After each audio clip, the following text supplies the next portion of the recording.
Lakers and Luka Doncic continue to prove that they're not just a team that's dangerous, they're a team that should be feared at this point. What if I told you a month ago, 2 months ago, that we are going to be in early March, that we're going to be on March 3rd, and the Los Angeles Lakers would be sitting at 38-21, second in the Western Conference Finals. I'll give J-Rob his flowers because he did say the Lakers would be a top 3 team in the Western Conference. So we'll give you your flowers here in just a minute. But the Lakers are looking up at just the Oklahoma City Thunder at this point. And it's not just that they're winning games. They're winning games on both sides of the court. The Lakers just continue to get it done on the defensive side as well. The Lakers have not allowed more than 102 points in a game in a long, long time. Since you've had this trade, since you've been able to put this group together and schematically improve the defense, they have not allowed a team to score more than 102 points since the All-Star break. Those are elite numbers. If you look at defensive ratings, if you look at the way this team can bottle up stars, James Harden, 2 bad games against the Lakers on the Clippers side, and you look at the overall score. I mean, the Lakers, they swept the season series from the Clippers. They win 108-102. It was their 6th straight win. By the way, I mean, you look at the way they performed last couple of months. I mean, that includes losses to the Jazz and the Hornets. So they could even be closer. They could be looking at a 40-win season already. They're already 11 games up of where they were last year. And the biggest takeaway from last night's game for me was Luka Doncic just continues to get more comfortable. Think about this. I mean, he was coming back off a calf injury, hadn't played since Christmas, going through the emotions of being traded by a team that he thought that he was going to play his entire career for. They was going to have a statue of in front of their arena. It was only understandable that there were going to be some off shooting nights. Now Luka's starting to cook. There's no fat Luka. There's no lazy Luka. There's no hookah Luka. There's none of that. It's Luka Doncic, all NBAer, a guy that looks like he's going to win a couple MVPs in the purple and gold. And last night he was outstanding. 29 points, 6 boards, 9 dimes, 2 steals. And I think that what really stood out to me was LeBron James just had 17 points, had 5 boards, had 9 assists, but now you can live with LeBron not having a dominating performance. And that's going to be ultimately what determines if this team wins a championship. Can you preserve this version of LeBron James that heading into this one had averaged almost 29 points per game in his last 9 games? He's playing like an all-NBA player again. I don't know if you saw the stat that someone put up. They compared LeBron James's numbers this year to his MVP year in 2012 to 2013. So LeBron, since he turned 40 with the Lakers, averaging 26.5 points per game on 55% shooting, 43% from beyond the arc, 8.3 rebounds, and 8.1 assists. His MVP season with the Miami Heat, he averaged 26.8 points, so a slight decimal point up from that. 51% field goal shooting, so less. 35% three-point shooting, so less rebounds at 7.5 per game, and less assists at 7.4 assists per game. It's unreal to think that at 40 with the Lakers, LeBron James is putting up better numbers in the big 2025 than he was during his MVP campaign in the 2012 to 2013 season. We're starting to lose superlatives and adjectives and ways to describe how he's able to continue this dominance, but for me, last night was the fact that they still won, and he did have 8 turnovers. He did score just 17 points. And another big takeaway from last night, Dalton Connect.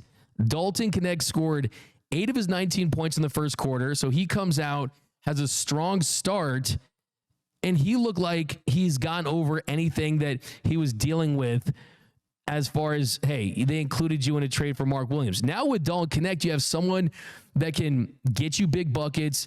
With guys like Reeves and Rui Hachimura out, he can handle some scoring.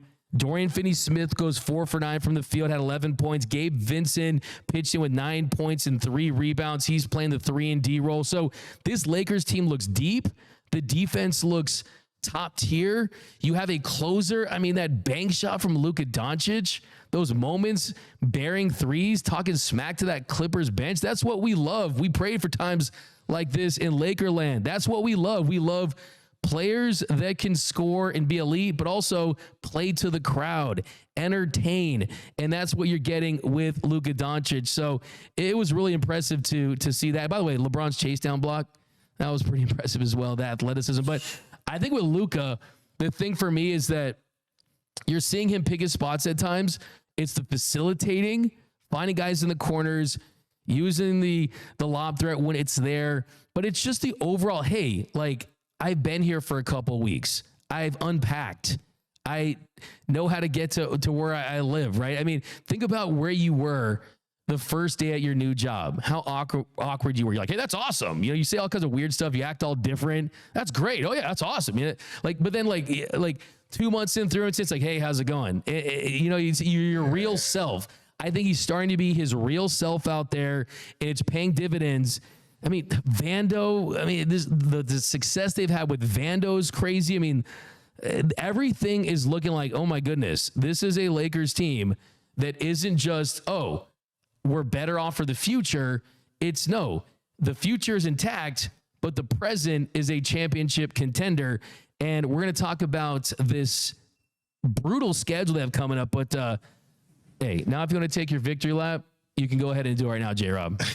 Because you got to give him credit. Got to give credit where credit's due. Yeah, I mean, ultimately, going into the season, I felt like the biggest thing from the Lakers a season ago and this year was the coaching. I really wasn't that high on Darvin Ham. I think from an X's and O's standpoint, there were some elements that were missing from his ability to coach the squad. When I look at JJ Redick, especially just when they played against the Denver Nuggets recently, the way he had coverage for Jokic, it just shows how obsessed he is with like finding the right ways to use the pieces that you have on the board. Obviously, I did not predict Luka Doncic coming, and obviously that has had some merit in how the Lakers' success has been, but obviously LeBron James has played at a all-world level. I think MVP level. I think we have to start taking that little asterisk away from LeBron where we say he's doing all of this for a 40-year-old. He's still just one of the best players on the entire planet, and that's what that is. And watching Luka finally get into his rhythm, I mean, I thought it would take about 6-7 games for him to get back to, you know, the Luka of old, or really just find his rhythm with this Lakers team. But now that he's finding his stride alongside LeBron James, I mean, you turn LeBron James into the best second option in the NBA, and Luka's there to lead the charge. I mean, the sky's the limit for this team. The media has to really talk about this team as a legitimate finals contender, because I think if we look around the West, the only two teams that we look and say have a real shot of beating this Lakers team is Oklahoma City, who's very inexperienced in these type of big game matchups, or the Denver Nuggets. For sure. I mean, those are the teams right there, and we'll see if they can get to the finals and face one of those Celtics or Cavaliers teams. But I like that Luka gets it. He was asked yesterday about the theory that teams play up when they go against the Lakers. And instead of saying, oh, no, it's nothing. I mean, it's the NBA. You bring your best every night. I don't know what's the difference. He leaned into it. Luka said, yeah, I think so. I didn't believe it before, but they say if somebody is out a long time, they play against the Lakers. I didn't believe that for a long time, but obviously it's the Lakers. So I think that he is starting to really embrace the mystique of the purple and gold. I think he's really enjoying playing in front of this re-energized fan base.